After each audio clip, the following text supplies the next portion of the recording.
তো হ্যালো বন্ধুরা, welcome to our blogs. তো আজকে আমরা যেতে চলেছি পাঁচুরে হরি মন্দিরে। তো আমরা আমাদের টিম আছে বাইক নিয়ে সামনে, তো আমরা ওখানে গিয়ে দেখা করছি। চলো, তোমরা দেখতেই পাবে আমরা তিনজন আছি এখানে বাইকে, লাগান ওয়াগান আর ছাগান। मतलब वो अलग ही लेवल का बंदा था। আমরা তিনজন এখন যাচ্ছিলাম মন্দিরে। মন্দিরে যাওয়ার পথে দেখলাম রাস্তার একটু স্পিডটা বাড়াতে হবে, তাই স্পিডটা বাড়িয়ে নি। তারপর তোমাদেরকে মন্দিরে দেখা হচ্ছে। স্পিড বেশি হওয়ার জন্য আমাদের চুলগুলো একটু স্বর্গে উঠে যাচ্ছে।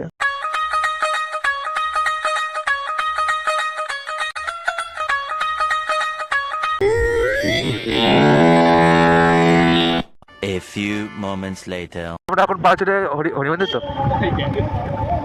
কি মন্দির বল না? अरे सब मंदिर देखने সব মন্দিরে চলে এসেছি। মন্দিরে ঢুকতে না ঢুকতে তোমরা দেখতে হবে এখানে ফটোশ্যুট শুরু হয়ে গিয়েছে। তো এরা ফটোশ্যুট করছে, আমি একটু মন্দিরটা ফটোশ্যুটটা করে নিলাম। এই তো দেখতে হবে কত সুন্দর মন্দিরটা। এখানে কাজ চলছে সাইডে, আর এই সাইডে এখন কাজ চলছে, এখনো বাকি আছে কাজ। তো এদিকে ছিল পাঁচুরের পুরানো মন্দির। এটাই হলো পাঁচুরের প্রথম মন্দির। শেষে মন্দির দেখে আমরা ভুট্টা খেতে খেতে আজকে ব্লগটা এই পর্যন্তই এন্ড করলাম। দেখা হচ্ছে নেক্সট ব্লগে। ভালো লাগলে একটা লাইক, কমেন্ট, শেয়ার, সাবস্ক্রাইব করে দিই। বাই।